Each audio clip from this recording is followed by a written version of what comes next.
in Tynecastle Park. There's a wee football team that will aye make its mark. They've won all the honours for footballing arts, and there's nae other team they compare with the Hearts. H-E-A, R-T-S. If you can't spell it, then here's what it says. Hearts, hearts, glorious hearts. Ladies and gentlemen, can I have your attention, please? Before we move on to the first speaker, just to express some words of thanks, particularly to Heart Midlothian for allowing us to use their premises here. When we had some of our fruitful discussions with the board, and I noticed the chief executive sitting down there, we were a bit concerned about the prices here, quite frankly. But the chairman very kindly said, Mr. Deans, that we would have family prices. Well, when we go visiting their family or they visit us, we don't charge them anything. And kindly today, we're not being charged. Anyway, without further ado, I'd like to introduce our first speaker. As I said before, there's no need for a great introduction because he is the legendary John Robertson. Thank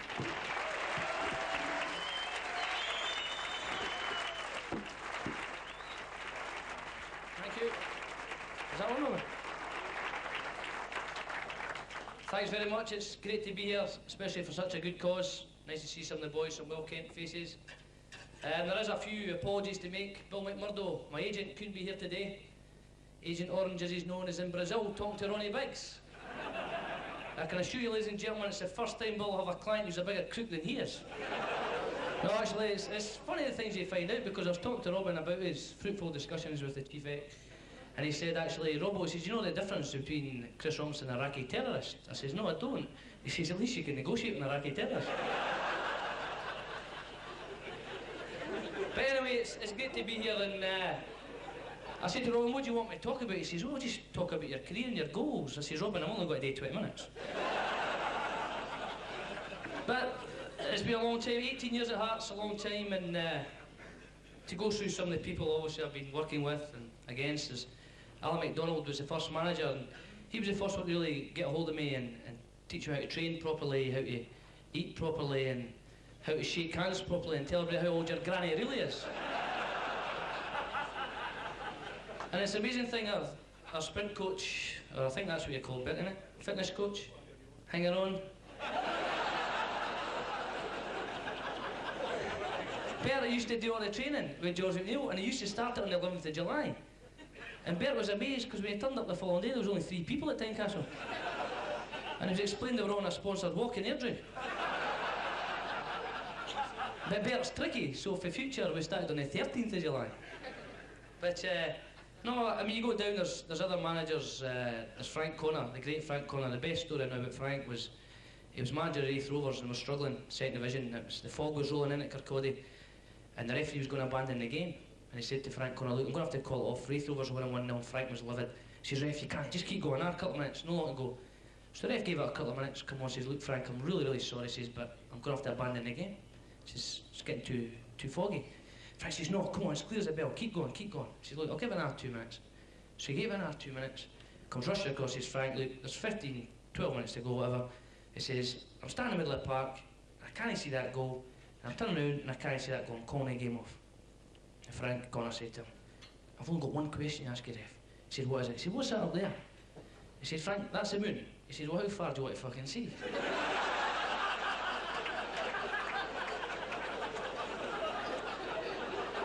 And Frank Connor left, and we got the gruesome twosome. Tom Forsyth and Tommy McLean. Oh.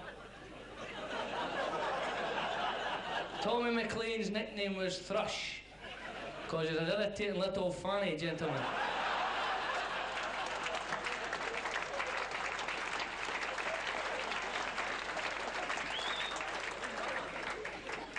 Tom Forsyth, true story. Tom Forsyth, honestly, one of them. Nice man, but a wee bit dense. And we used to go training, and Tom used to get all the boys, and the ground staff boys would get all the footballs in, and they'd get all the cones picked up. And one day we were up at Redford Barracks, and Tom Forsyth was counting all the footballs, 18, 19. And he called the young boys, I said, there should be 20 balls there, get in the bushes, get in the trees, find this last ball. And the young boys went for half an hour, they were in brambles, they were up trees, they were in bushes, and they couldn't find this ball. And they come back, and big Derek Holmes, who's at Raith Rosemont, turned around and said, he was quite a bright lad. Well, he could count to 20, let's put it that way. And he came back and says, Tam, there's 20 footballs there. He says, there's no there, eh? He said, I'm telling you, there's 20 footballs there. He went, look, he went, 1, 2, 3, 4, 5, 6, 17, 18, 19. He says, Tam, what about the one under your arm?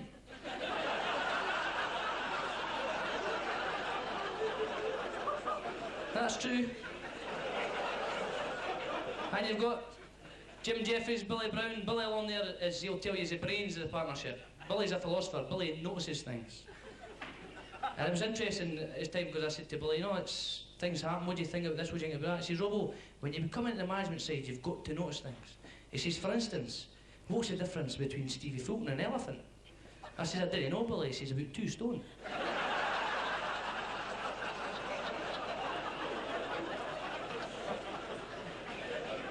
And I thought, aye, fair enough. But Jim Jeffries won the cup, brought the cup back to Gorgie, choking at Kano. And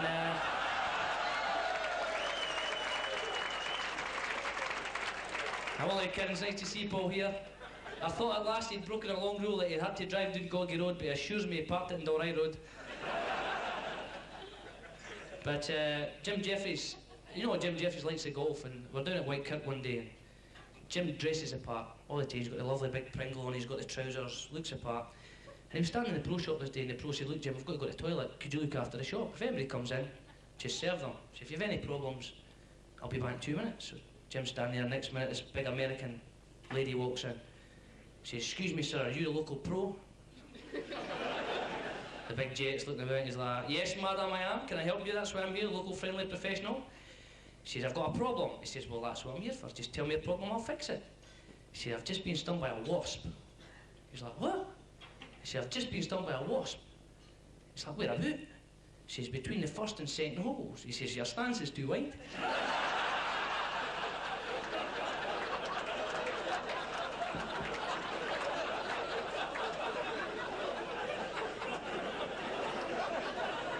And you go for there to Livingston, Jim Leishman, ho-ho, here we go. And he got me in there, we're having negotiations in the summer, and Jim Leishman says, Robbo, come here, you're getting the management. He says, I take it you want to be involved with it? I says, yes, I want to be a management. I've got half a mind to be a manager, Jim. He says, Robbo, that's all you need. And it's strange, you know, you come here and the different things. I said that to Jim Leishman when you're doing speeches with him, and he's great, because I said, well, what do I call you now? Do I call you Jim? Is it Mr. Leishman? Is it General Manager? I said, do I call you God? What is it? He says, Robert, there's none of that pumping ceremony at Livingston Football Club. You can call me anything you want. He says, as long as you're on your knees when you're saying it. But to the players, and it's nice to see some old ones here, and I mean old Henry. Fantastic servant of hearts, Henry Smith, Neil Berry, etc. Big Craig, I've already mentioned. And it was great playing with these boys because they were fantastic football players. Big Al McLaren as well over there, fantastic football players, and the laughs we had. And there was a great story about Al McDonald. He was walking along the Gorgie Road there one day, and he had problems with the cup tie, and he was kicking this can. And he smacked this can, hit the curb and flew right into his hands. It was quite nice. He gave it a wee rub. Whoosh, this genie appears. And the genie turns out, Lord and Master, or something like that.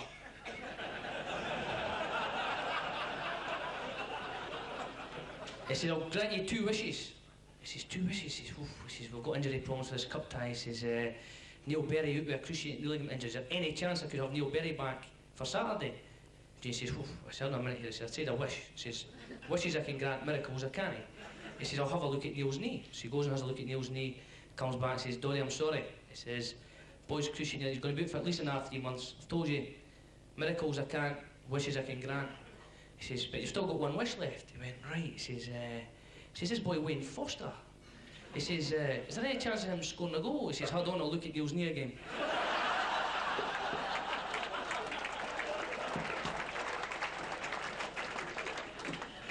But you get some crackers, I mean, Justin Fashanu. You can laugh, I had to share a room in Holland for 10 days.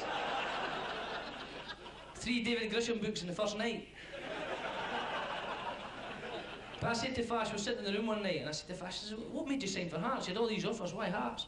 He says, Robbo, he says, Sandy Clark sold the club to me with his first comment. He says, about how the way the team played. I says, and what did he say?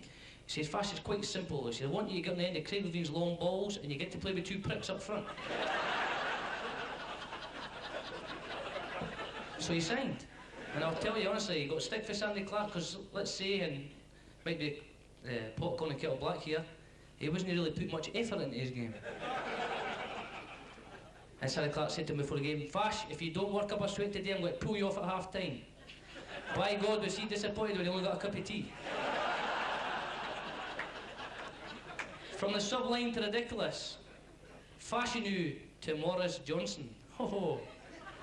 A wee Mo was great, and a great story. Bert Logan was there, and one thing you find about boys who have played on the continent is they get a rob, they like to be looked after. And Bert does the robs, along with other things, and hanging on that he does at Hearts. He does the robs, so we've got an old wooden bench at Tynecastle, and he was rubbing Morris Johnson, and Morris, quite observant, looked at the bench, and there's all these notches on the bench. And Morris said to Bert, he says, what's all these notches for? He said, well, Morris, I don't know if you noticed, but I'm actually a bookie by trade. He says, and the boys are, you know, they like a bet, so we'll have a competition of the year to see who's got the biggest piece of tackle, so to speak. And Morris went, whose is that one there? He says, that's Johnny Miller, the Great White Hope. He went, who's that 2 inches in front of him? He says, that's Gary Lockie the Cocky. He says, who's that 4 inches in front of him? He says, that's Big Fash, Big Justin. He went, oh, Morris says, oh, listen, Bert, what kind of odds will you give me? Because I think I can beat that. Bert says, well, says, I'm no daft, Morris. Drop your trousers and let's have a look. So Morris duly does the business. Bert looks, being the typical fruit and bookie that he is, he offered him 2 to 1. And Morris says, I'll have £500 on it. Which got Bert a bit worried. Morris stood at the end of the bench, bang, 4 inches past the longest mark. Turned around to Bert and says, what do you think of that? Bert says, no bad, Morris. He says, there's just one problem, son. He says, you're standing at the wrong end of the fucking table.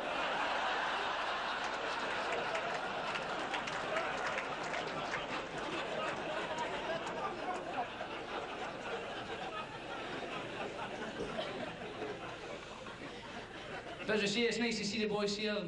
George Stewart, didn't get mentioned there, George Stewart, a legendary Hibs centre-half, was once compared to Franz Beckenbauer. Compared to Franz Beckenbauer, George was shite.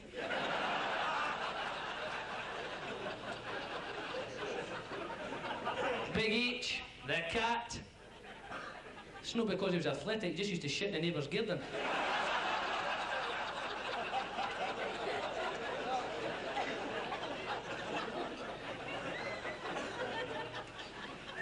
But it's good, and we go on about these things, there's other stuff here, and the referees get a hard time of it, but I remember a great story of Brian McGinley out there, we were playing St Mirren a cup tie, and Brian McGinley was usual being very unbiased towards Hearts.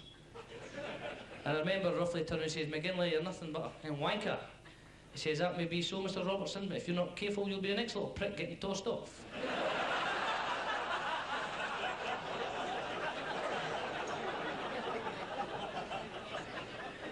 And a great story with my debut for Newcastle and my little holiday was against Wimbledon, and I got kicked lumpsuity, ladies and gentlemen. Kicked lumpsuity by a big Wimbledon staff called Eric Young, now plays with Crystal Palace. He's got a big band, big white band, big coloured house. He booted lumps at me all night. And Willie McFall jumps out the dugout late on the game, says, Rob, look, I'm going to take you off. I said, Willie, just give me one chance to kick him. I just want one kick at him, and then he can take me off. So at St James's Park, there's a wee bit of runway off the pitch, so I've chased up there. I've used my legendary pace to make sure he arrives just in front of me. And gave him a wee shove. He's went down the track, he's went down the grass along the track, smacked into the billboard. I says, take that, you dusky-skinned young gentleman, you. And I thought that was a mistake, because he got up, there was only one eye, the band was over here, all red ash, cut, and I thought, oh no. But being the brave little striker that I was, I immediately hurtled into the middle of the park, stood next to the referee.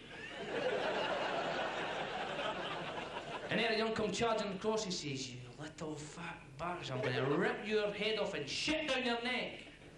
And I turned to the referee and says, did you hear that, Mr. Referee? He says, John, I did. He says, but I think he was talking to you.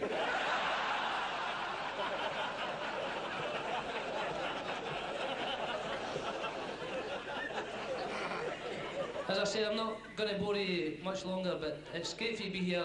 The Hearts Youth development, obviously, is development at all clubs. It's very important. I mean, we know Billy and Jim Jeffries have not got any money to spend at all, so it's important that Hearts continue to rear their own talent. And it's a good cause, and it's one that should be proud of in every club. And I'm delighted to see people turn up here in numbers to support the event. I know how much hard work goes into it. and I know Hearts have got a lot of good young talent coming through. So keep it up, keep up the good work, and I'll finish with a story that happened yesterday. It was incredible, and it shows you just how fragile life as a footballer can be. Because we were at the Alloa match, we won 3-1, scored a goal, lasted 70 minutes, I was feeling quite chuffed with myself. And I was walking out the door, and the wee Alloa mascot was there with his father. And I said hello to the father, asked him if he enjoyed his day, and he says, yes, John, it's been a fantastic day, I really enjoyed it. And I ruffled the wee boy's hair and said, did you enjoy it? He says, yeah, I did, but my team got beat. I said, don't worry, you'll win next week. And as I was walking out the door, I heard the wee boy turn to his dad and said, Dad, who's that? And his dad said, son, he says, that used to be John Robertson.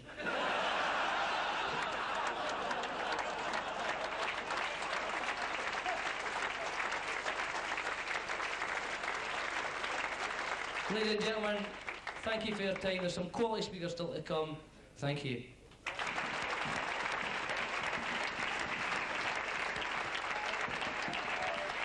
Hi, Robert. I'll fucking hang around you now. John, I know you came along today thinking you were just to make an after-dinner speech in need of funds for the youth development. But actually, wee man, this is your life.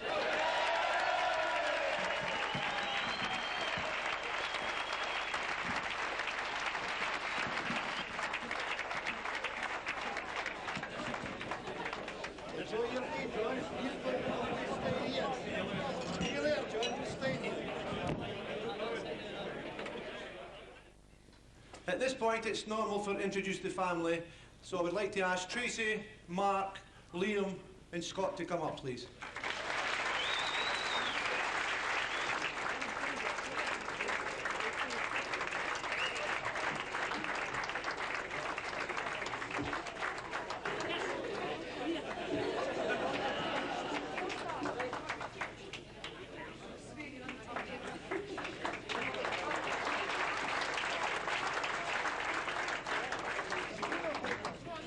Well, Tracy, I'm sure you were sitting in the background listening to Robbo slaughter me in particular. So at this time, I would like to ask you, are there any sexual secrets that you have about the wee man? He says he doesn't get it enough. But he's a Jaffa now, so he can get it all he wants.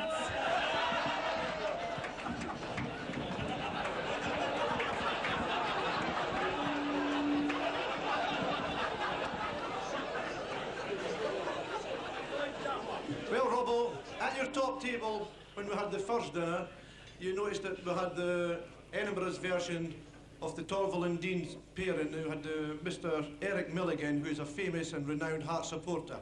And Eric, I'm sure you have a few words you'd like to say about Robbo. So if I could ask you to come up, please.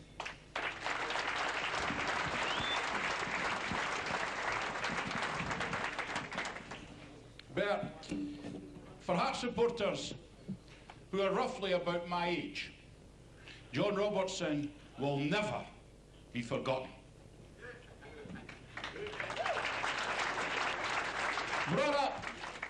Brought up in the 1950s and 60s when beating Hibs was easy peasy.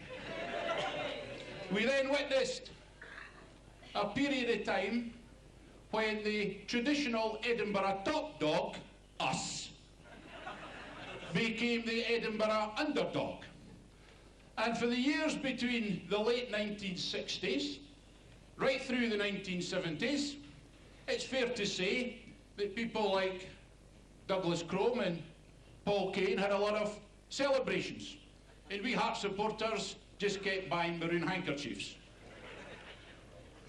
Those of you who came to Tynecastle at the time when we became the Edinburgh Yo-Yo Club, between the Premier League and the First Division, and having yo-yoed, we didn't even get back on one occasion.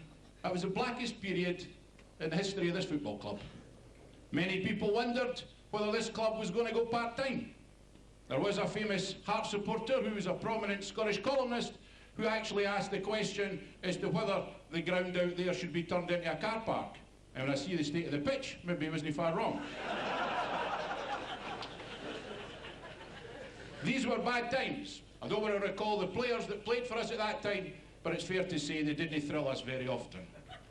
And then, at the darkest time, in the early 80s, a young boy not long out of Portobello School, burst on the scene at Tynecastle.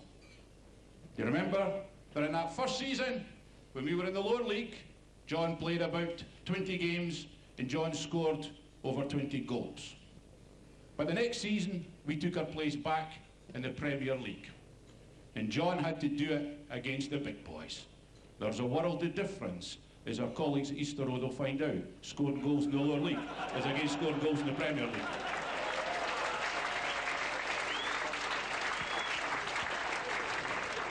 And John scored his first Premier League goal for the Hearts at Tynecastle.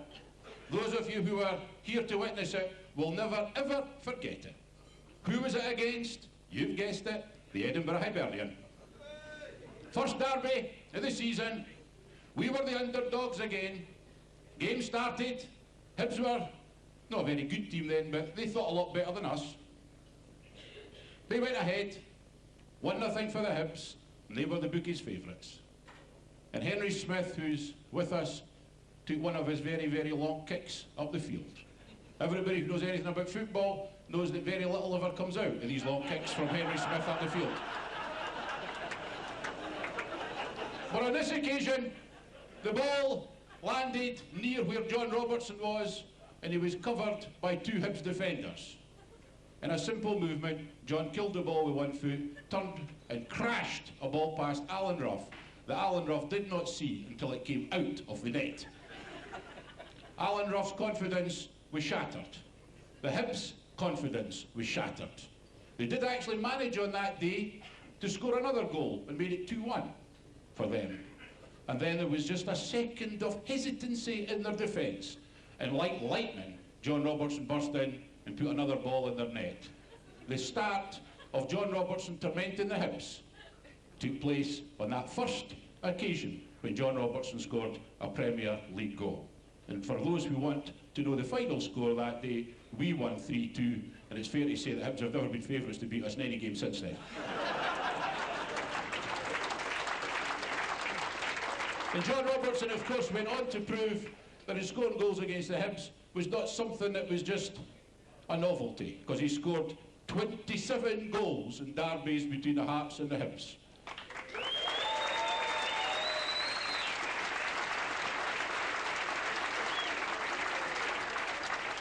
And that was out of a total of 310 first-team goals for the Hearts Football Club. A record, I put to you, that will never be equalled by any player, no matter how grand in the future of the Hearts Football Club. 310 goals in his years with the Hearts.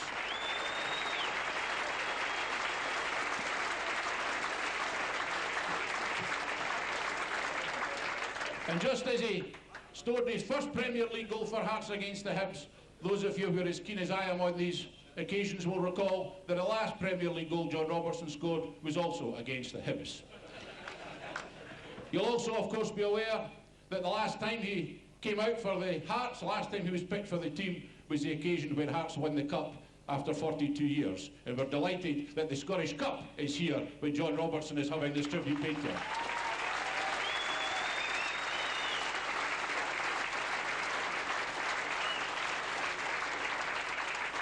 John Robertson will never be forgotten by Hearts supporters because, frankly, John Robertson means a lot more to us than just a Hearts player. John Robertson is a Tynecastle talisman, and that's why he's so special, and that's why all Hearts fans love John Robertson.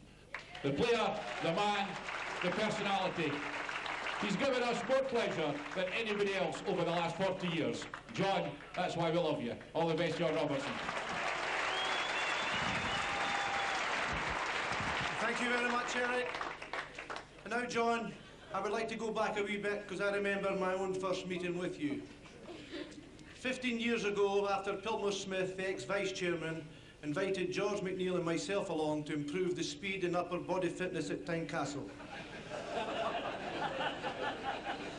It was an experience I will never forget. I was in about the third day of coaching and I was giving the squad some particularly hard running. And the one thing that footballers hate is hard running. When I overheard that fateful stage whisper, which was to cut deeply into my heart and my feelings, that wee fat bastard. I was terribly hurt, so you can imagine my relief, John, when I turned round and saw you standing there, and immediately realised it was you they were talking about, and not me.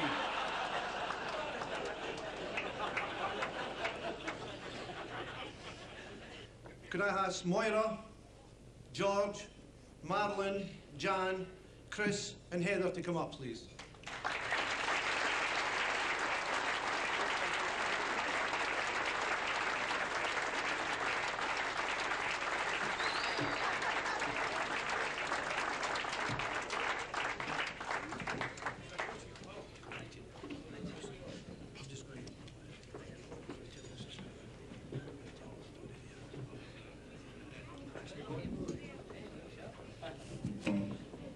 Ladies and gentlemen, hope you're having a nice time.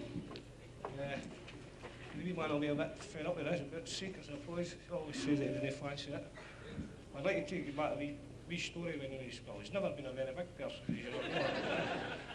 But there was one time, like, my mother was always fed up with getting her kitchen window broken, you see, because the boys flying through. We used to get soupy with bits of glassing and things like that, you know.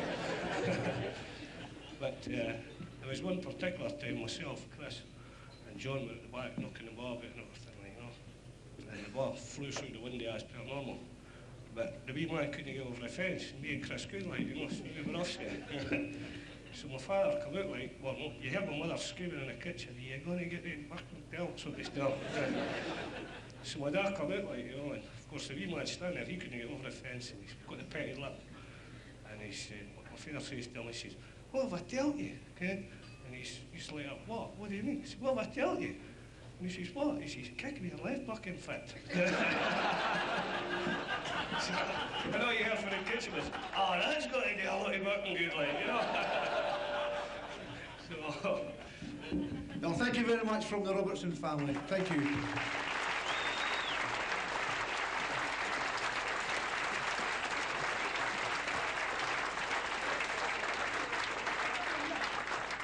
I would now like to take you back to April '75, when at 11 years old you played for Parsons Green Primary School in the Primary School Board Cup final against Sighthill. Score, Parsons Green 5, Sighthill 3. Hat-trick hero was none other than yourself. Team captain, none other than David Bowman. You then went on to represent Edinburgh Primary Schools 11 in a team that included David Bowman, Gary Mackay and Gordon Marshall. And we now, John, have a message here from Tom Roseberry, on audio tape actually, who was the deputy head teacher at Clermiston School and formerly of the Edinburgh Schools Football Association. Hello, John.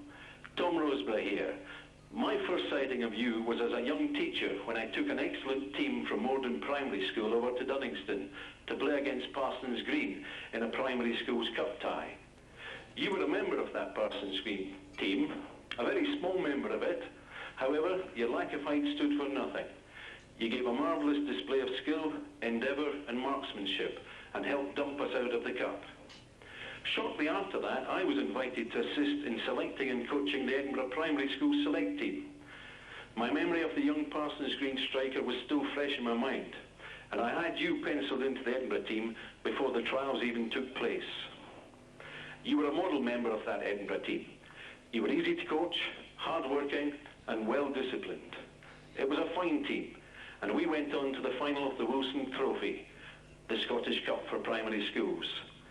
You played your part well, and we lifted the cup, and you picked up your first Scottish Cup winners' medal.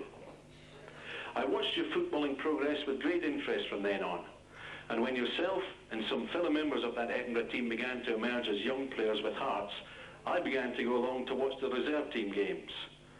This led to me changing my football affiliations, and I became a staunch Hearts fan. It was therefore with great delight that I watched at Celtic Park in May of last year as you stepped forward to receive your Scottish Cup winners' medal. No one deserved it more. Thank you for the many years of pleasure your play has given me, John.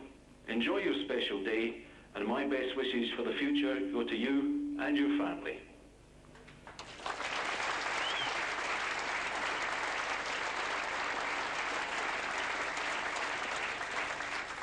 Also, John, from that same era, we have a man from Portobello High School here today who would like to pay his own tribute, Mr. Charlie Tulloch.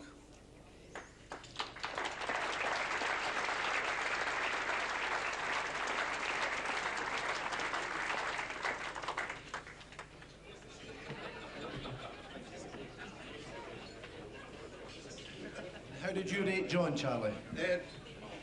I'd just like to say three things. I think John was the best schoolboy football player that I'd ever seen before. By the way, I'm used to 30 people, not 300, but three things disappointed me. One was that he left school and didn't take his hires, which would have been nice if he'd passed that. The second thing was that he actually left the football team and therefore didn't play in the Scottish Cup semi-final, which we lost and we would have won the Scottish Cup. And you've always wanted to win the Scottish Cup, I think, is that right? And the third thing was we played golf at Dullingston and I shot 82 off about 8 on a really bad day, and I lost 10 and 8 to John, who shot 71. I've never lost 10 and 8 to anybody in golf. This wee person. Okay. Thank you very much, Charlie.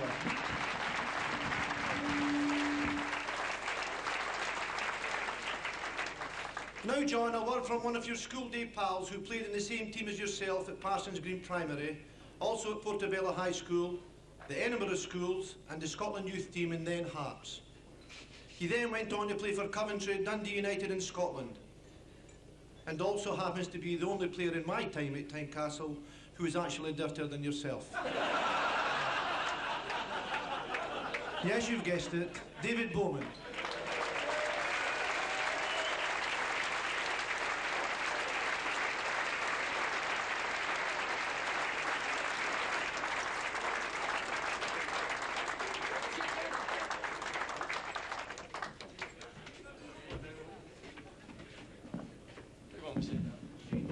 Just say anything you like, David, make it something nasty. I've known John for a long time now. Too long for a lot of people.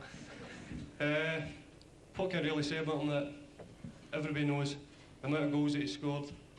I think I started at primary school. He scored 13. I was booked.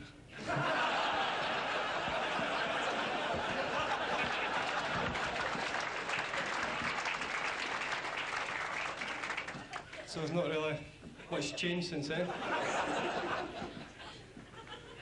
I'd also like to say 5 A's goals came off the backside of somebody else. He did claim them. It's not unusual. I'd just like to say to John, Tracy, the kids, I mean, it's been a great pleasure to watch. I've watched him a long time. And for somebody to score the amount of goals he has, I mean, I'd take my hat off to you. Thank you very much, David. Thank you.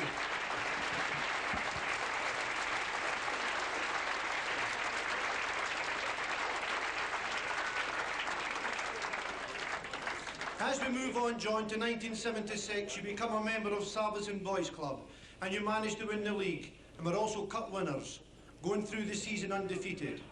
And from those days at Salveson, we have Keith Wright, the former Hibernian footballer, and his father, Harry, who actually happened to run you and your father to the Dinah Hibs games.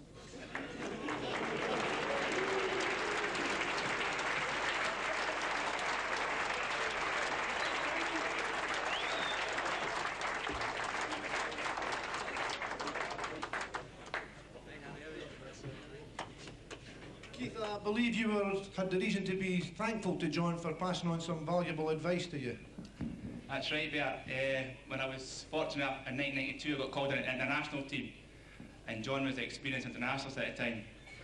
So the wee man gave me great advice, you know, helped me along and kept me right. But when I think about it now, the advice the wee man gave me was shite. Because I never ever got asked back.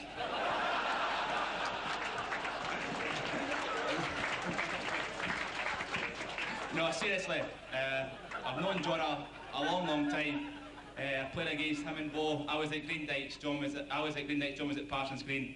Played against him, but we actually played in the same team at Dinah Hibs. It was myself, Yogi, and John in the team. We scored 100 goals between us that year. John played sweeper and scored 98. So,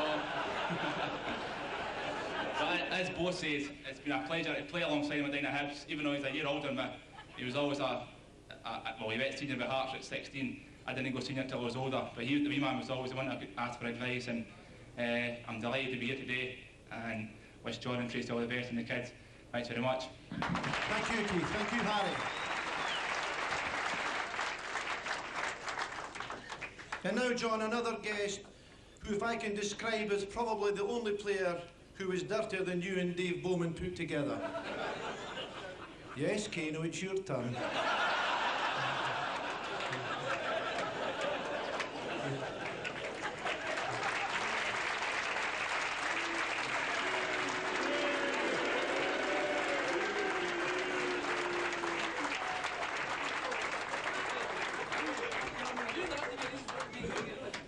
Paul, I believe you have some memories with, as regards to a place called Cavalry Park. I do. Goes back a long time, but the day, I hate to say this, just Stuarty, I fucking hate to say it. The day they won the cup. All right, I can get it now. 2 days later on, I phones the wee man. I says, wee man, well done, absolutely delighted for you. Fucking banged him in the phone. But I'm still waiting on the telephone call, if it goes back. And Bo, you might remember this. We used to play World Cup Friday night, Calvary Park. There was Ido, Jazz, yourself and Bo. Fucked a lot of them. Won the World Cup medal, but did I get a fucking phone call? No. So wee man, if you want to phone me at the house, I'll be waiting on it. But no, different class guy, different class family. But one time I did see him happy when he got the Scottish Cup was when he had his wee girls in his his hands. And different class, good family. Thanks very much, Paul Kane.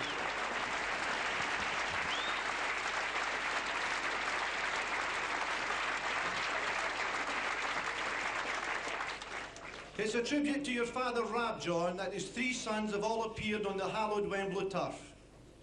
2 of them, Chris and John, as successful playing stars. And the third one, George, who I'm told is a very keen gardener.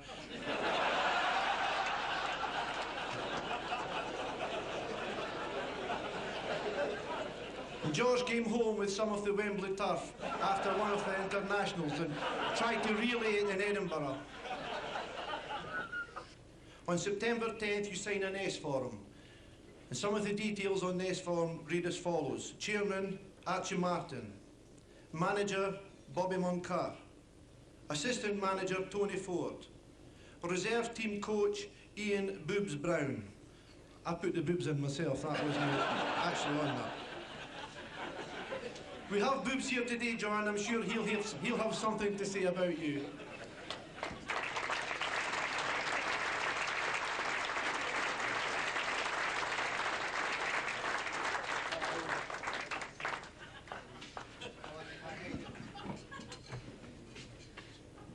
On you go, Boobs, and remember I said 2 minutes, not 20. Okay.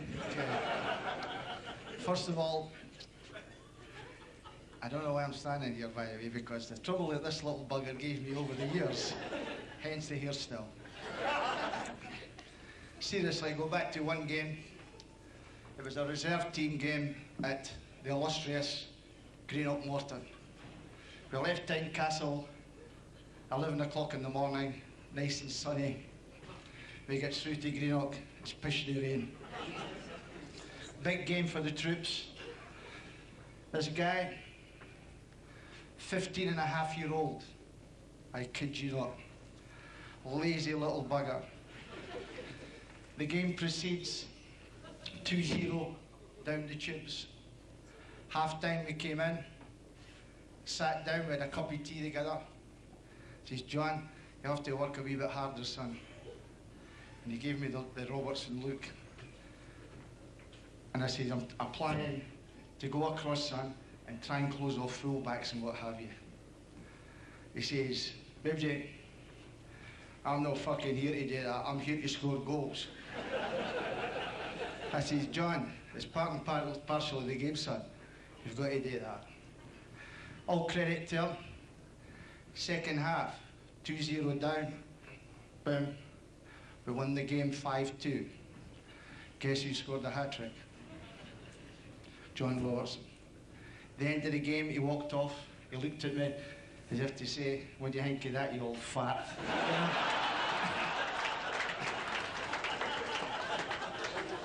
That was the days when he had the old hairstyle with the tints in it and all that, you know. He's actually, Tracy's got the same kind of hairstyle as him. That guy. Superb wee man. You don't need to be told he was a fantastic footballer. And to see what he'd done in the game was magnificent. An old guy like myself, I've been fortunate as a Hearts fan. I've saw the whole shebang. I go back to Willie Bald, Alec Young, guys like that. Jimmy Wartall, this man is every wonder equal.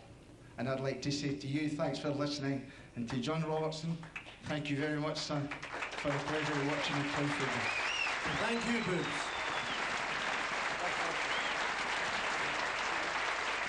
Also in that same form, John, the position of secretary reads L.W. Porteous. Everyone knows as Les. And Les is here today accompanied by the former vice chairman and a man responsible for the development of the youth policy at Tynecastle and now chairman of Lothian Regional Transport, Pilmer Smith. Also joining them, ladies and gentlemen, a man who played his part via sponsorship in your return from Newcastle to the Jambos, Ramesh Daha.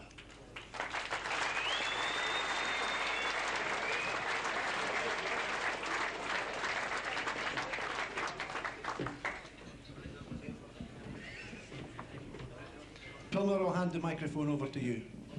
Thanks very much, Bert, and I came along here. I was delighted to come along and say something about John, but after the speeches that have been made, what else can anybody say about John? I think the Lord Provost said most of it, but what I did intend to say, and Boobs said some of it just now, was that I think on behalf of everybody here and all Hearts supporters, you would want me to thank John for all the enjoyment he's given us over the years and to wish he and Tracy and the kids all the best in the future. Thank you. Thank you, Pilmer. Also, ladies and gentlemen, I would like to read a letter that Les Porteous has penned. And I'll just let the boys settle down then before I read it. Rather than say it, Les feels much happier putting pen to paper, John. He says, John Robertson, I would invite you to cast your mind back to the first team, April 1989. The game's at Tynecastle Park against another Edinburgh team. The score is 1-1, and Tosh McKinley crosses the ball into the box. John Robertson misses the cross completely with his head. The ball strikes Snedden, breaks back to John, and he scores. This, of course, is the final score, and John is once more our hero. During this period in the club's history, Monday was invariably a day off, and it was expected after a derby win. However, the players who had injuries were expected to turn up for treatment. There were other players who found excuses to turn up at the ground. These players were usually avoiding some task at home. One course of action was guaranteed to enter the treatment room, and that was an invitation to our hero, Robbo, to describe the winning goal.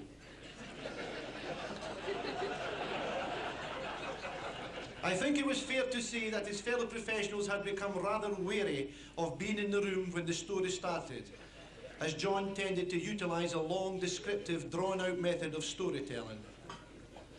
Much to the disgust of the injured professionals, a young ground staff boy gave our man his opening, and the story began, to a packed treatment room. Sure enough, the numbers began to dwindle as the blow-by-blow account progressed.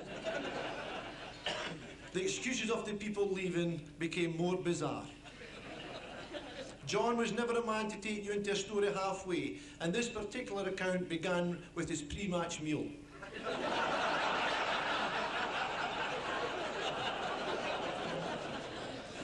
The room continued to empty as the story rumbled ever nearer to the incident. I became aware that we were alone in the treatment room. I would never attempt to emulate John as a storyteller, but I will attempt to pick out the highlights of his account. John stated that he had missed the first cross because the sun was shining through a hole in the north grandstand roof. The sun had caused the initial problem, and his goal had been made all the more difficult by a large flock of seagulls, which had a habit of descending on the ground to devour any discarded pies. Those of you that know the geography of the ground will have spotted one or two difficulties with the version, as offered by John. Tom Watson will tell you that the sun did not cause problems at that time of the year in the North Stand, and at that time in the afternoon the weather was not bad enough to drive seagulls inland. However, the version offered by John was far more entertaining than a simple admission that he had missed the ball the first time. I considered it an honour and a privilege to listen to such stories, especially exploits against Hibernian, and I personally could never understand the small audiences for such tales. I have never fully understood when a hero becomes a legend. I do know that John Robertson is well along this path, and such status will be richly deserved. I do hope you have a pleasant day and enjoyable day, John.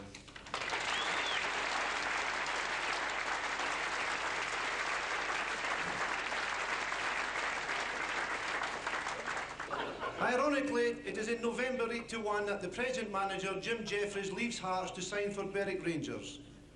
You make your first team debut on Wednesday, February 17th versus Queen of the South at Tynecastle with a scoreline of 4-1. Brother Chris makes his 50th appearance for Hearts in the same game. And Chris, I'd like you to come up and recall and tell us how you encouraged John to become a member of the Hearts staff.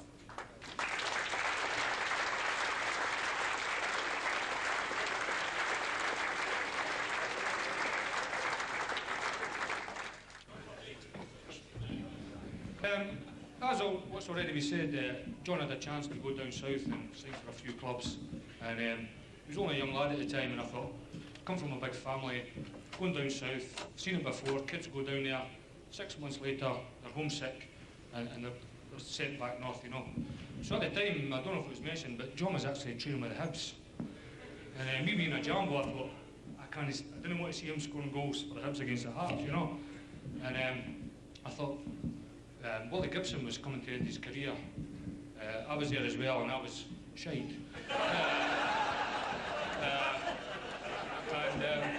Well, I was always injured, actually. I've got dodgy knees. So Willie Gibson was coming to end his career. I was always on the treatment table, and Gary Little was shite. So I thought, there's a wee chance if he comes to the Hearts, you know, he'll maybe get a game. 600 games later, 310 goals. I think I made no bad decision.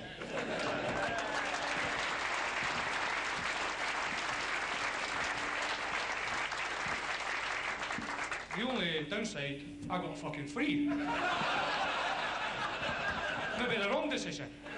Anyway, people come up to me and would say to me, you know, I heard that, by the way, you know, was not a bad goal scorer, you know, but I heard that when you were younger, you know, you were a better goal scorer, you scored more goals. Well, I just want to put the record straight. It's fucking true. I was just a wee bit unlucky. Anyway, people always used to say to me, you know, you must be a wee bit envious of John, you know, because, you know, you were at the Hearts and you never really had a career, basically. And it's true, though. I got a Scottish Cup medal before that wee bastard. That's the difference. And I kept reminding him of it, you know.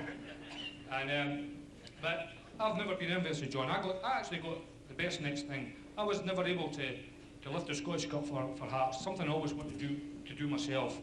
I got second best. I was able to watch my young brother play 600 games, 300 goals, and win the Scottish Cup for Hearts. And if you can't do it yourself, the best next thing is for your young brother to do it. And I'm a very proud brother tonight. Thank you. Thank you very much.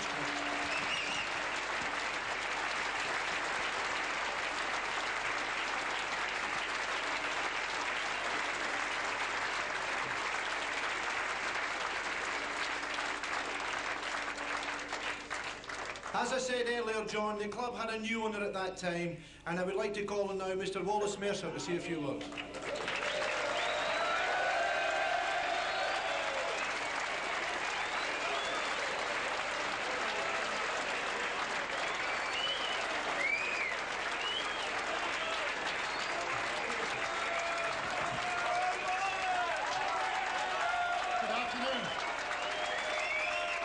I'd just like to mention that John kept me in a job for 13 years. If you look at it quite brutally, it's about scoring goals and winning games. We did have a minor breach in our relationship towards the late 80s, and we sold John for, I think, $625,000 to Newcastle. It became obvious within 6 months that that was not going to work for either party. So we paid $750,000 to buy him back, and I think that's still a club record. Hearts in those days, and they still are, it's all about players, quality players and looking after players. John Robertson, for all our domestic disputes, was a great contributor to the club. He annoyed certain centre forwards occasionally, but pound for pound, he was a great contributor. It's nice to see you, Tracy, the children, and John here, and it's thoroughly deserved. Thank you. Thank you, Wallace.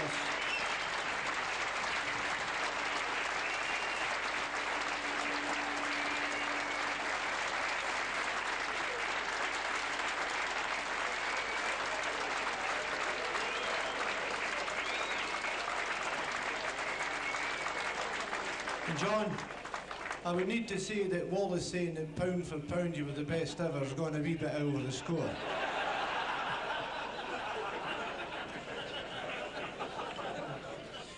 At this juncture, John, I would now like to introduce some of Tracy's family, namely Brother Stuart and Uncle Willie and Auntie Edith.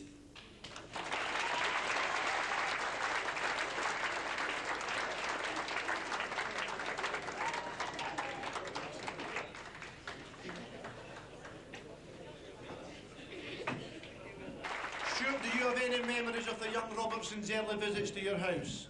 Well, I do. You'll have to excuse me, it's the first time I've actually done any public speaking. I feel a bit like Samuel Nursery when the doorbell goes. Just admiring John's attire there. I thought it was the Hearts tartan, and I asked somebody at the bar, was it Hearts tartan? They said, no, it's a damn, the checks are far too big.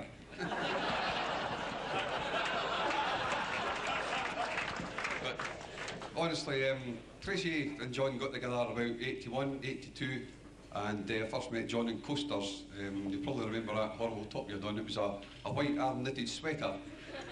Now, everybody sort of acknowledges John as being a very public figure now, and all the trappings that go with it. I remember him when he was a bit more skint. I can remember particularly looking at a pair of shoes he had, and the leather on the soles was that thin he could put his foot on a 50-pence piece and tell if it was heads or tails. At the time now, John couldn't actually afford to have a car, and I had an old Mini. It was an old wrecker car, but anyway, a Mini 850, a beige one, a bit like Neil Berry's top, but in better condition. So, this day John come to us and he says, can I borrow your car? I want to take Tracy out for a run. So they went for a run in the car, and this happened 2 or 3 times, and one day he come in and he said, I've got bad news for you, I've had a crash, and he wrote it off. And what had happened was he'd gone round the Dean Bridge, as he'd come round the corner, he'd gone up and over the bridge, and the sun had caught him in the eye apparently. And he hit the high curb. There's very big high curbs there. So anyway, they hit the curb, and the front end of the car went one way, and the back end split and went the other way. So then Jim was sitting in one gutter, and he was sitting in the other gutter. Now he might be well known for scoring goals, but he's not fucking good at taking corners, I can tell you that.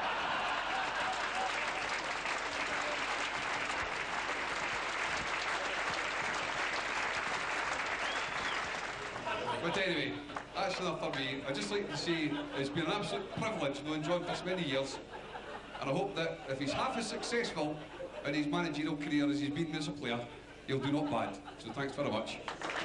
Thank you.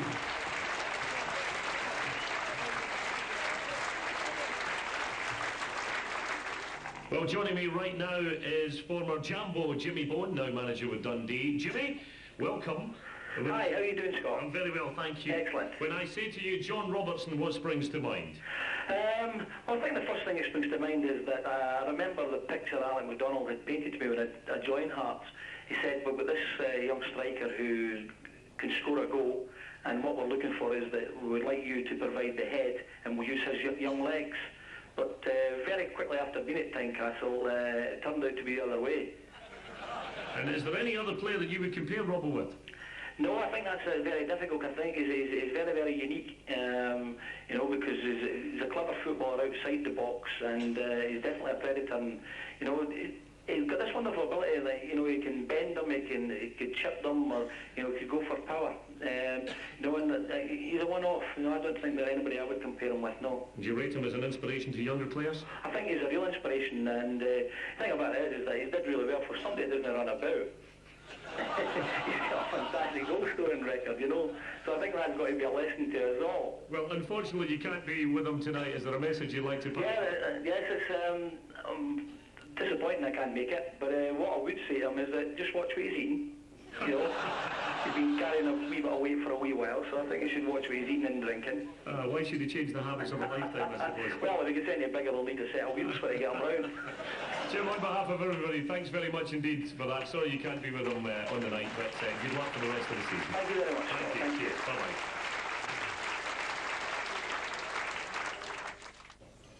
Then on to the 85-86 season, and we have a new signing in the shape of John Colquhoun. I will never forget the young Gary Locke, who was on the ground staff at the time. And as we all know, Lockie is a fervent Hearts supporter. And when he heard we had signed John Colquhoun and how much he had cost the club, his young innocent words were, and I quote, "Fuck, we could have got Joe Muller for that money."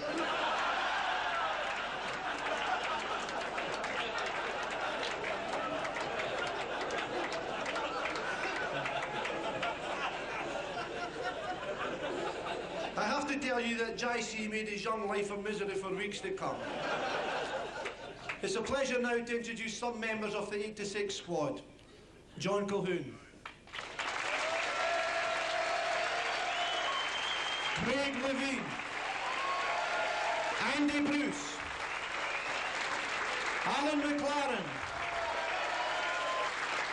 Neil Berry. And Henry Smith.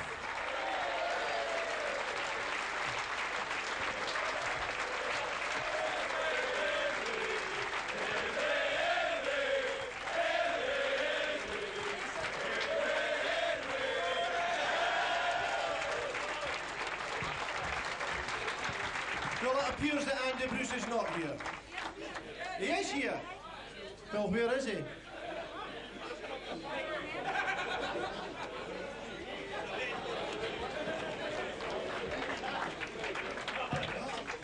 Come on, Andy.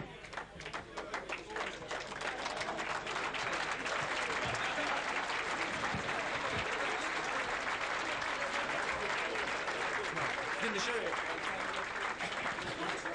And JC, I believe you have a few words you'd like to say about the wee Ian.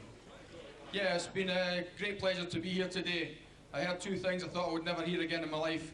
John Robertson speechless, and a rousing reception for Wallace Mercer.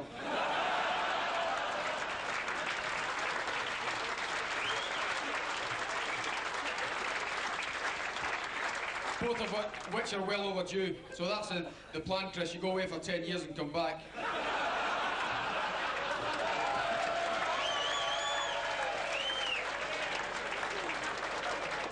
I would just like to say that, for all anybody says, it was a pleasure to play with John Robertson.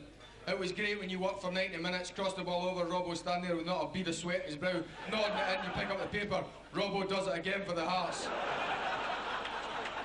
But it's been a great pleasure. It's been a great pleasure to know him as a footballer, to play with him as a footballer, and also to know him as a personal friend.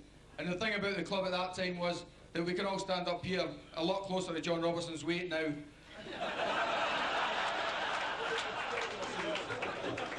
And to say that we're all friends and to meet up again, these are great. It's a great club, and the wee man made it proud, and he is a legend. And I'd just like to say thank you very much for the time you gave playing with you. I hope you do have a great life the rest of your life, and thank you very much. Thank you, John. We'll pass over to Craig Levine. Yes, Craig, I believe you have a wee message for John. Yes, I've actually got a telegram here.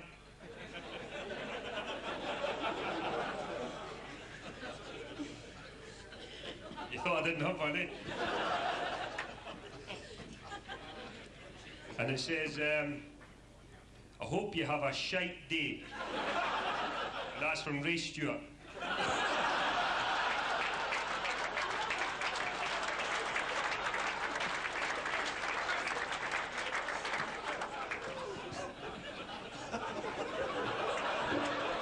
That's what I said, John, honestly. You know what? I sat at the table there and I wondered. And I thought, Many goals against the Hibs? 27 goals against the Hibs. What if he'd been a Hearts supporter?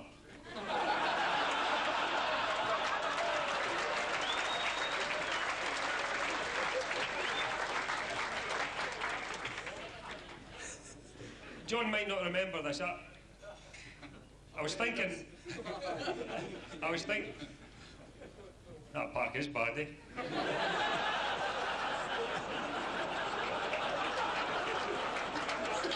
There's fucking tractors never on it. They weren't good to score.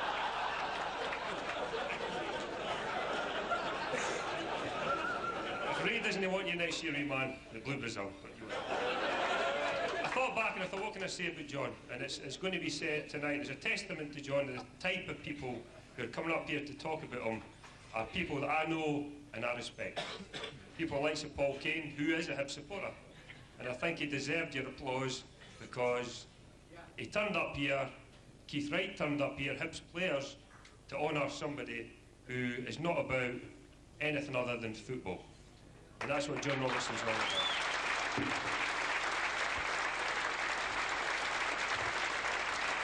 But let me say, I thought to myself, what can I say about John? And I thought back and I thought, the first time I met John, he'll not remember this. This is true. 1982, Somerset Park. I'm going there. I'm at Cowdenbeath. And I'm thinking to myself, I'm better than this. I know I'm fucking back there, right? And I'm thinking to myself, and I've got the list of people in the trial for the Scotland team, under 18s. Now I'm thinking, Cowdenbeath, I can play at a higher level. And I look at the team, and I see the young lad Robertson, and I say, I hope he's playing against me. This is because he's sharp, but I'm quicker than him. He's no bad in the air, but I'm taller. He's tricky, but I'm trickier than him.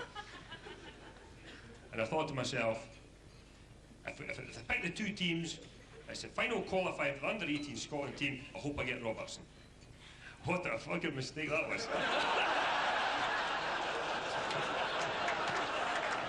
Oh, embarrassed. Oh. The ball went through my legs, he went this side, he went that side. I ended up pulling up my hamstring straight. And people talk about John Robertson. I remember that first moment at Somerset Park, and I think he's going to make it. And I says, I'll need to get the Hearts and play alongside him. But forget about him as a player, and the most important thing, and everybody who knows him, he's a lovely guy. And that's all I can say about him. Thank you. Thank you, Craig.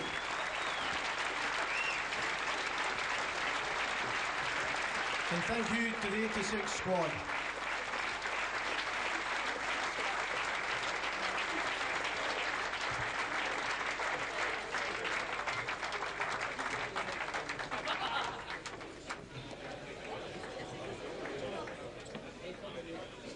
It's also a marvellous thing, John and Tracy, that you're both patrons of a cancer research group by the name of CLASP, which stands for Children with Cancer and Leukemia, Advice and Support for Parents. And I'm sure that they are delighted to have people like you two represent and help them in their fundraising.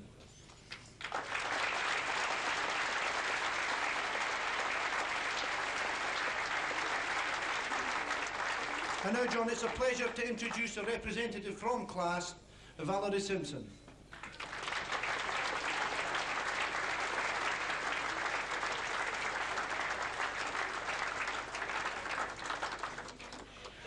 Hello.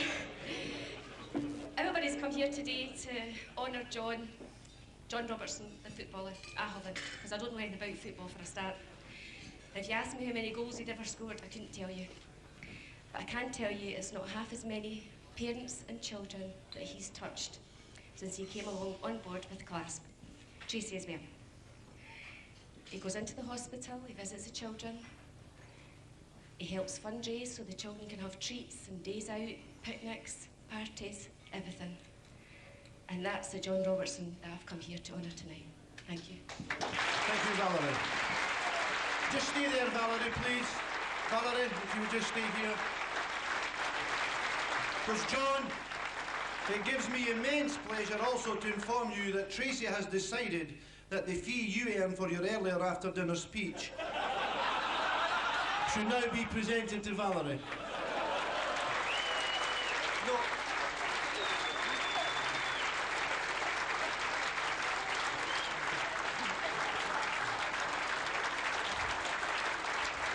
Valerie, check that.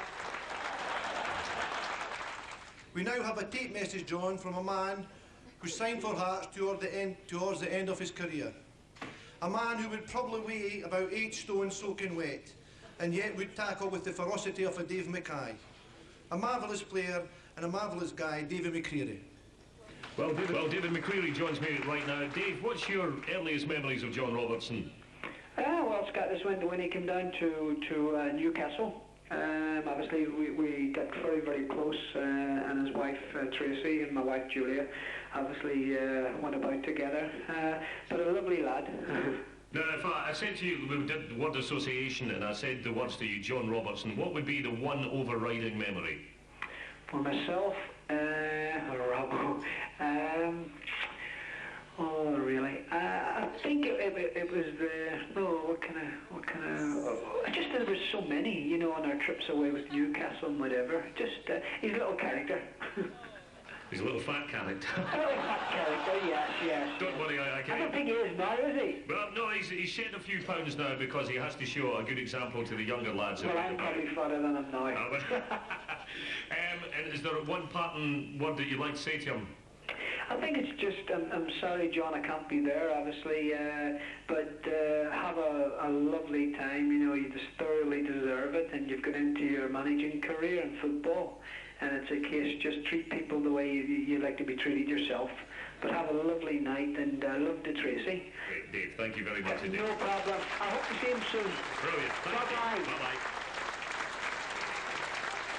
Thank you, David McCreary.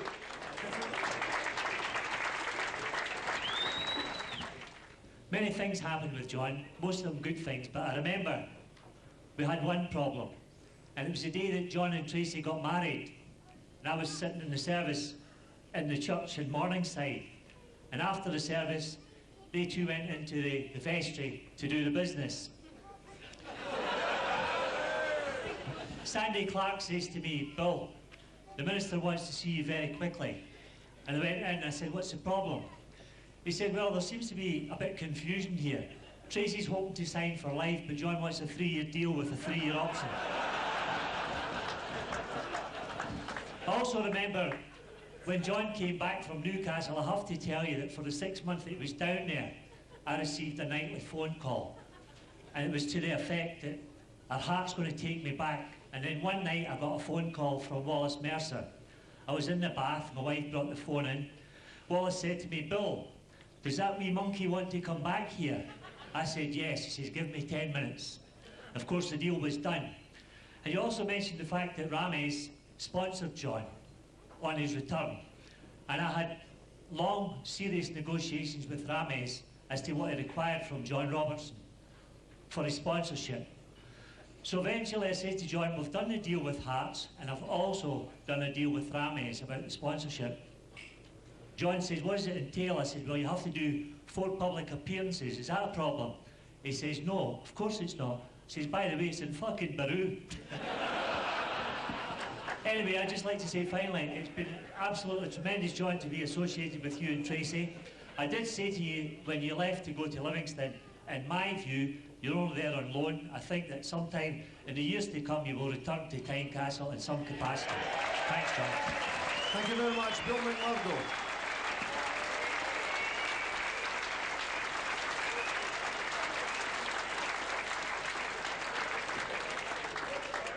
Actually, Bill covered the next paragraph on the Newcastle era, John, so I'll just skip that now. I think now it would be appropriate, John, to introduce the former chairman of Hibernian FC, Mr. Douglas Crome. Also at this time, I was going to invite another famous hippie up, a Mr. John Leslie, but if you got today's News of the World, John could not make it. He's been otherwise engaged with 3 young nymphettes.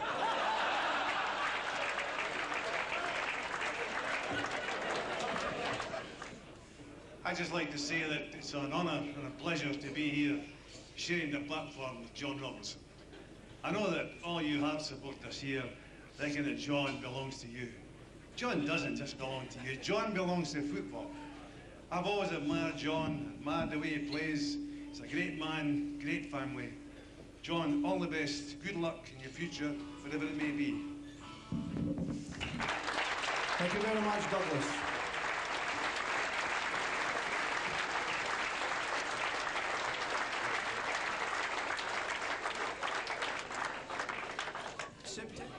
I think it's always different lives for us. We see John in a different light, but it's really pleasing when we come here and see, you know, the turnout he gets, and also the ex-Hibs players and managers. In fact, I think Jim Duffy was going to be here today, but he's actually in hospital having a mole removed from his penis.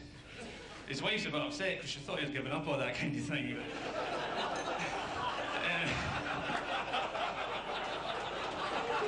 Sorry. I think my wife's just went underneath that table up there. It's not Jim Duffy anyway. I'll let Doogie have a word with me. Thanks. Well, as many you know, I'm a blue nose, which won't go down well in these quarters, but I remember an infamous occasion that John and I went to Ibrox. Unfortunately, he wasn't playing in the time. We went through to see an old firm match, Rangers Celtic. And John had a wee freebie ticket for one of the boxes with a wee free swally and a drink and whatever. And I had my season ticket to go and stand with my boy. And Robbo said, do you want to swap? Well, I had it in my pocket as soon as he said it, because as many you know here, I'm not adverse to taking a wee freebie, like tonight. So Robbo says, right, well, I'm going to go into Govan stand. So he went there with my wee laddie, 12-year-old, and I went up and wined and dined up in the stand, and it was tremendous. That was the swally, but no, the game. And I thought to myself afterwards, well, I better give the wee man a wee chance to recover, because going amongst the bears in the Govan stand must be a daunting experience for a wee Jambo. Because bear in mind, over the years he's been referred to as a wee fat bastard, and another wee F bastard as well, Fenian and that, but far be it from me to say that. So I thought, well, let's give him another half an hour after the game to recover from the wee bit incident, because no doubt he wouldn't have been partaking in the communal singing. But there he was, 110 minutes after the game had concluded, there he was, the boys were signing autographs and everything else. And to me, that summed John up. He went along with my boy into that Govan stand, and the guys take him on. They revered him, they admired him. They saw him as what he is, a punter. They never saw him as a wee fat bastard or anything else, that wee bastard that scores every week when he turns up. They admired him, and they loved him.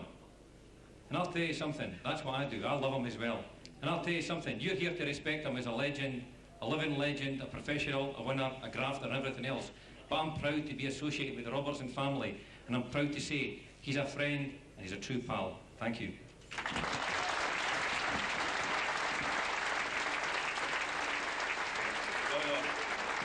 I'm going to make it short and sweet, John. All I can say is thanks for all the great memories. Good morning. Thank you very much, gentlemen. I wish I was there tonight, Rob. Obviously, I'm employed now. And where's the first place they're taking me? Tenerife. I think I'm extradited from there. I'm not sure I'm allowed back in. But I certainly wish I was there tonight. We all had it planned for me to come and give you a wee surprise. But might as well kick that into touch. And they take me to Tenerife. They were going to do one for me and call it This Is Your Wife, but I don't think that would have gone down too well. But seriously, hope you have a great night, and all the boys that are there.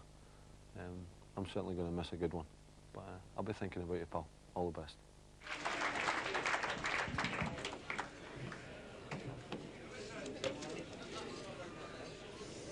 Now, John, we have a letter from Darren Jackson, who can't be here today.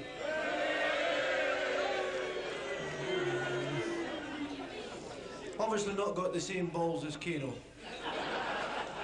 Anyway, John, the letter reads, Robbo, another record set today.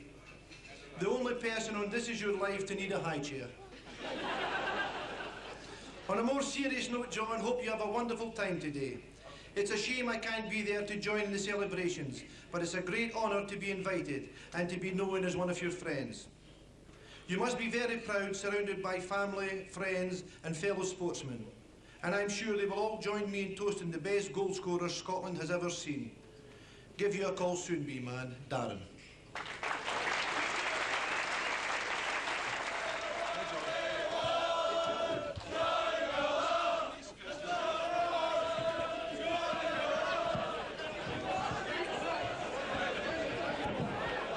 It's like a Hearts reunion. Okay, Jim, on you go, mate. Ladies and gentlemen, you'll get up with us when we win this league.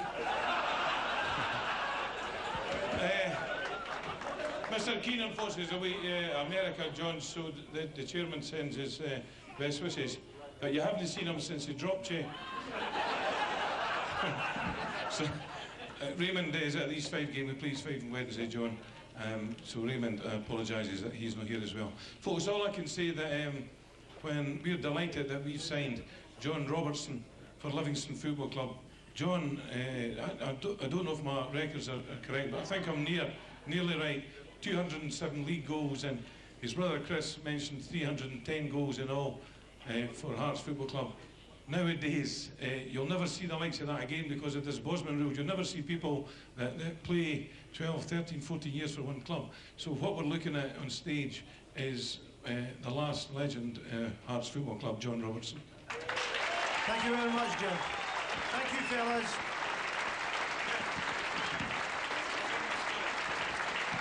Oh, sorry, just before I go, I've really mentioned this.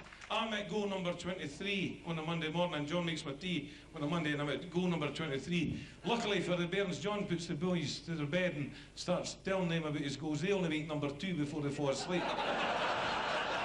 Thank you, Jim. Thank you, boys.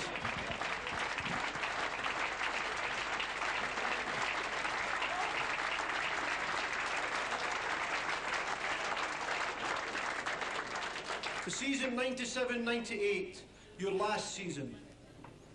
You achieve a club record of 213 league goals. The last one fittingly against Hibs on April 11th in a surprise 2-1 defeat at Easter Road. You make your last active appearance against Dunfermline at Tynecastle on May 9th, 1998. But there was to be one more unbelievable experience for you and thousands more on May 16th, 1998. The venue was Celtic Park. The occasion, the Scottish Cup final. The opponents, Glasgow Rangers. John, you're on the subs bench, but I'm sure that you, like the rest of us, gained tremendous confidence as we left the tunnel to be greeted by a massive sea of maroon scarves and hats directly facing us. After only 2 minutes, Stevie Fulton makes a surging run into the heart of the Rangers' defence and is pulled down. Penalty was the cry of thousands, and penalty it was. Up steps Colin Cameron to smash the ball into the back of the net, and the dream takes one step closer. Half-time arrives and we maintain our lead. Very early in the second half, Stefan Adam nips in to steal the ball.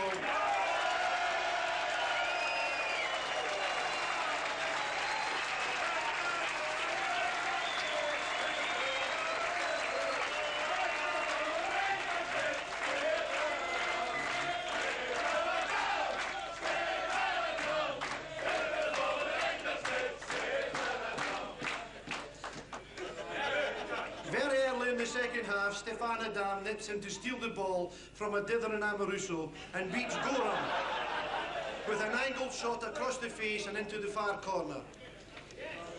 A 2-goal lead, and legions of Hearts supporters are in heaven, only to be cast into hell in the 81st minute when McCoy scores. Those last 9 minutes plus will remain the longest 9 minutes in any Hearts fan's life. And we survive a heart-stopping moment when Big Davy Weir brings down McCoist. Referee Willie Young runs towards the box with finger pointing, but to immense relief he gives a free kick outside the box. 90 minutes comes and we are left with approximately 5 minutes overtime to get through. In the 93rd minute, Big Jim Jeffries, in that overpowering manner of his, calls to the fourth official. Hey, sir, tell him to blow that whistle. Do you know Ken Hurst haven't won a cup for 36 years? 95 minutes come and the dream is realised. Hearts have their hands on the cup at last, and you, Robbo, are overcome with happiness. After so many disappointments, you finally have a winner's medal, and I can think of no finer way to crown a glorious career. It's now, John, my pleasure to invite some members of the current playing staff onto the stage. Gary Locke, Jim Hamilton, Thomas Flugel, Stefan Adan,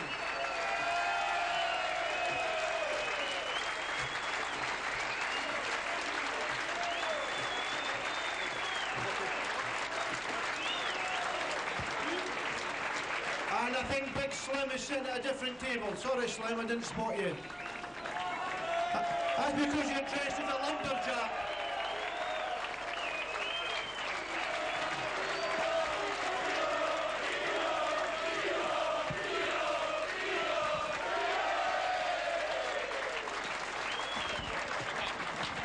I'm glad you're here, Slim, because you have got something to say. I don't really want to talk about football. I've known John for a great number of years. One of the main reasons for me coming to Hearts initially, apart from Wallace Mercer, was my friendship with John, not only with John, but with Tracy. They've been great friends to myself throughout my career. I actually feel like part of the family, and actually thought that seat was for me.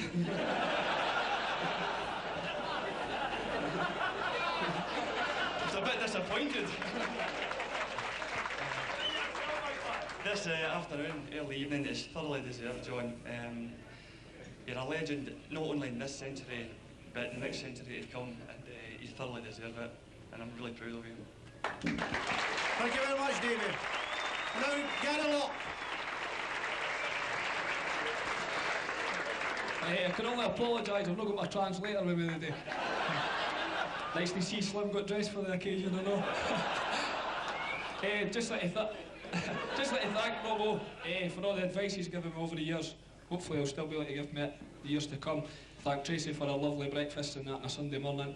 But all the best, Robbo, got everything, and thanks very much.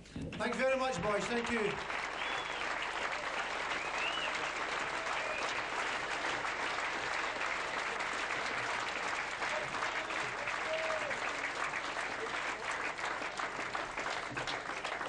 At this point, John, I think it would be appropriate to invite your business partner, Jim Brown, to come up and say a few words.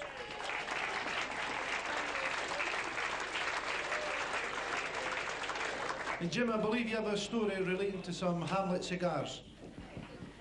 Yeah, well, we've been looking for a pub for about a year, and nothing was coming up, and the ones we did look at, we thought, no, that's not right. Then it happened. Well, it happened for me anyway, because a pub in Gorgie Road with John.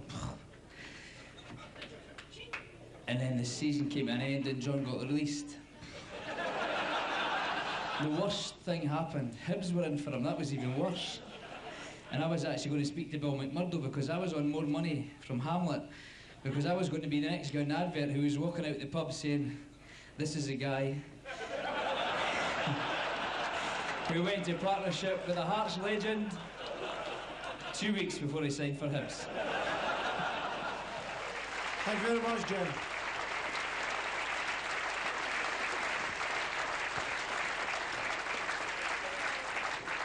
Ladies and gentlemen, I would now like to invite members of the Federation Committee to come on stage. John Borthwick, the General Secretary. John Longmuir, the Treasurer. Colin Gassman Mackay. And John Hunter. Ladies and gentlemen, they asked me this afternoon to remember one or two things about watching John Robertson for 18 years. Easter Road, it has to be Easter Road. Hearts getting beat.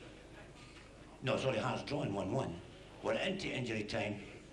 The wee man comes up, belts the ball in the back of the net in injury time, and I remember the statement in the paper, they always said, the game ain't over till the fat man sings.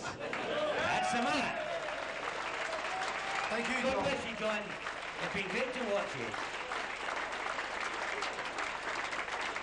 I saw Colin Baldwin Wardo, I saw all these guys. All the young guys, I used to say, but you never saw the other ones. But I can tell you right now, I've saw them all now.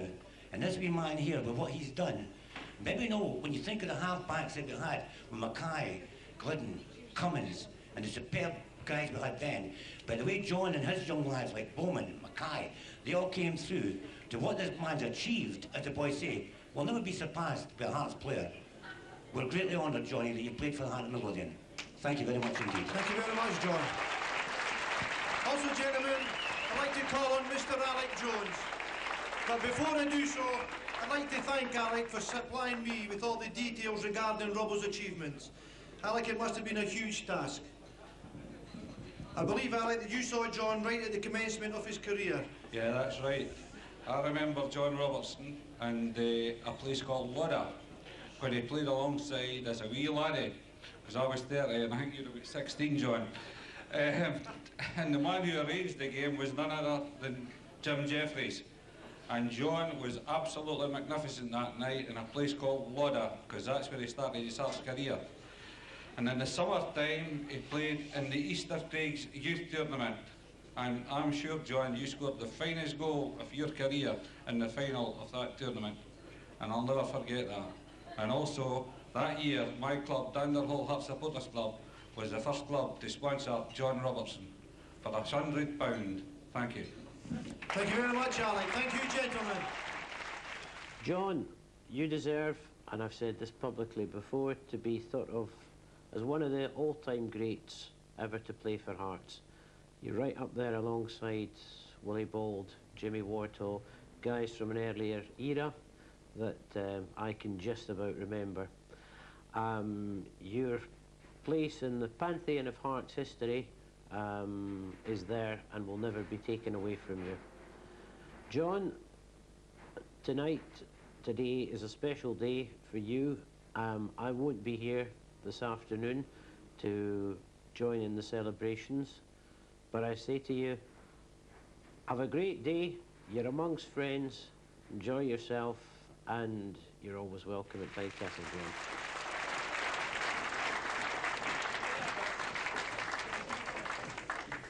John, your mum Jan and the latest addition to the Robertson clan are here today. We'd like to ask Jan and baby Jade to come forward, please.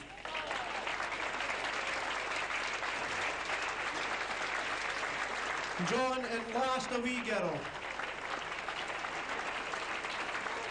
Robbo says she'll have to play in goals. You only have 7 more to go now for the team, Robbo.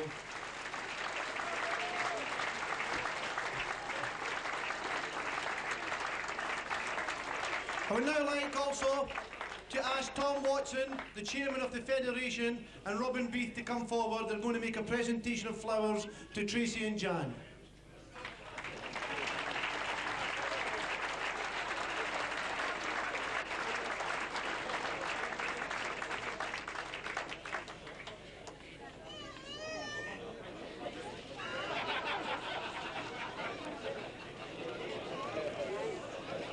I would also like to personally thank Robin Beath for all the hard work he's put in today to organising today's event.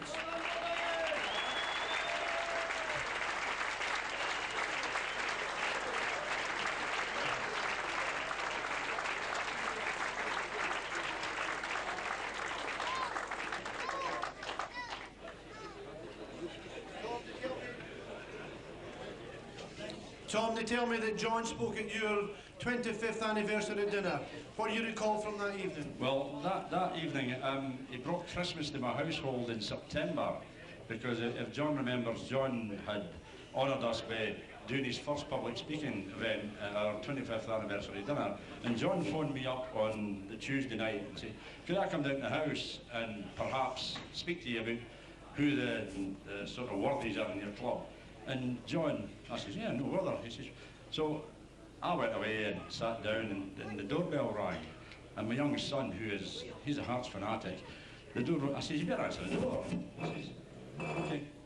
He come back, and I've never seen a face like this except for Christmas morning. He come back and he says, Dad, John Robertson's at the door. I says, what's he wanting? said, oh no, but you'll need to ask him in. So he come in and John and I sat and blethered and everything else, and I had 2 or 3 books, and my son had 2 or 3 books, and John says, could I borrow the books? I said, certainly. So John went away them in 1994, so I've got a message from my son. He said, can I get my books back? Thank you very much, Tom. Thank you, Robin.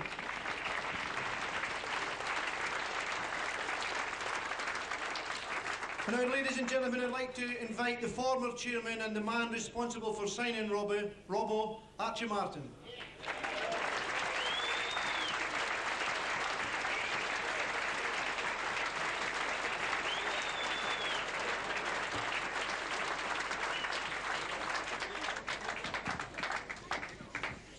Ladies and gentlemen, I'd just like to tell you how John was signed.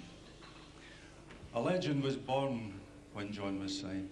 John was training at Easter Road, and he then came to Tynecastle to train as an S-form boy.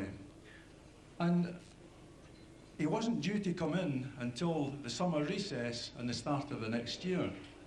But John, in his wisdom, came to us at Christmas time, to Bobby Monker and the then scout Davy Johnson, and said, I want to come in January. Well, that really did put the cat amongst the pigeons, because we had a financial director at that time who wanted us to reduce the players to something like 14 and a fifth player or something. So Bobby Monker said to me, what do we do? And I said, well, I'll tell you what we do. He says, you bring John Robertson in and I'll take the blame. And that, in fact, is how John Robertson came to become a Hearts player. And that day, a legend was born. And it's been a great pleasure to watch you, John. Thank you. Thank you very much, Archie Martin.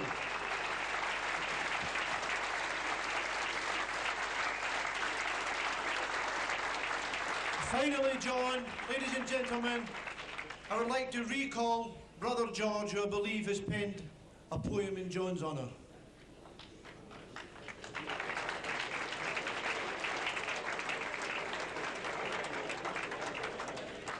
Well, hello, ladies and gentlemen, again. You'll need to excuse me if I'm a wee bit nervous tonight, but generally when I'm faced with this amount of Hearts supporters, there's usually a pitch and a fence, John Hughes and that in between us. So I'm a wee bit nervous. We know Mr. Mercer's in what table is it? Oh, Mr. Mercer, yeah. I was doing in Leith the other day, and I come against this, I found this old decrepit club. I was just wondering if you would like to buy it. and anything you pay will go to class. Okay. By the way, ladies and gentlemen, you'll probably know this. Well, you consider this man a legend. He's my brother. I love him to bits. But Pat Stanton's in here today, no, so it's not when you're in a room with 2 legends in it. Okay? Yeah, hands there for Pat Stanton.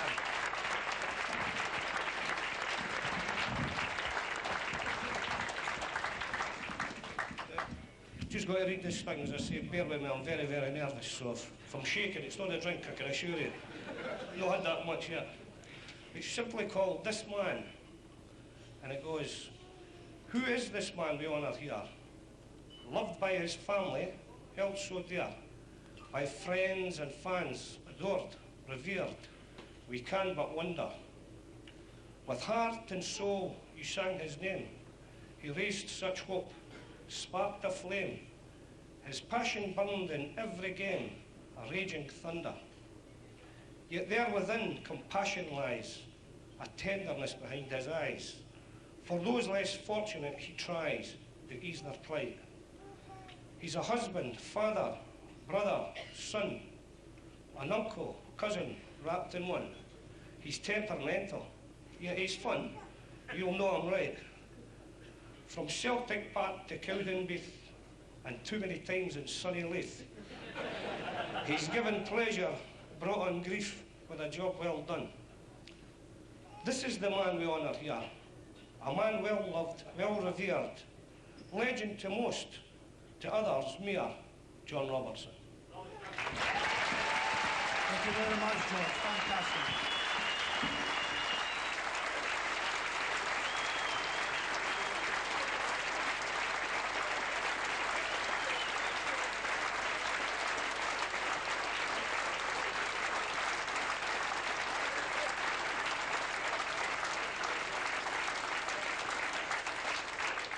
In closing, ladies and gentlemen, I have read recently, John, that you failed to show the proper attitude in training. Obviously, I have no knowledge of what happens at Livingston, but I do know that anyone who gave up his summer holidays year in, year out to come down to Medibank Stadium with a view to improving his fitness is not someone who has a problem with his attitude in training.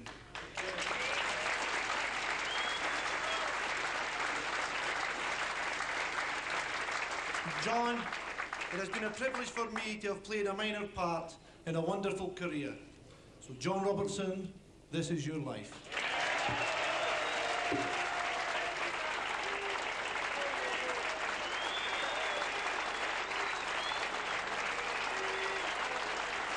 Thank you.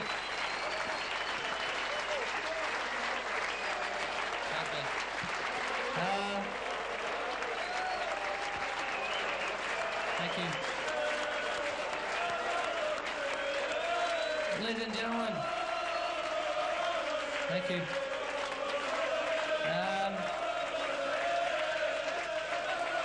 Thanks. Could I just say very briefly, honestly, it was a right gotcha. I didn't have a Scooby what was going on today. I'd like to thank everybody that's put together. It's marvellous. I remember it happened to Gary Mackay. It was a great occasion. Tonight it's been fantastic for me to be surrounded by so many friends, teammates. They're not just teammates, they are friends. I'm proud to call them that as well. They've made marvellous contributions to this club, each and every one of them.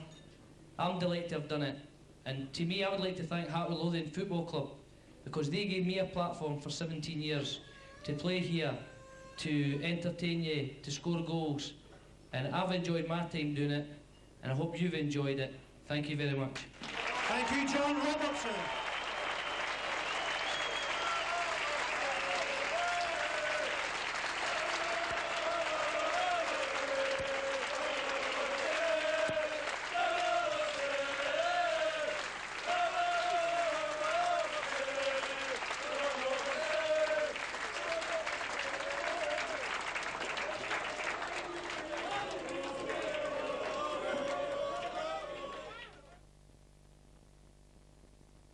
Once the official celebrations were over, John invited a selected few across to his bar to let their hair down.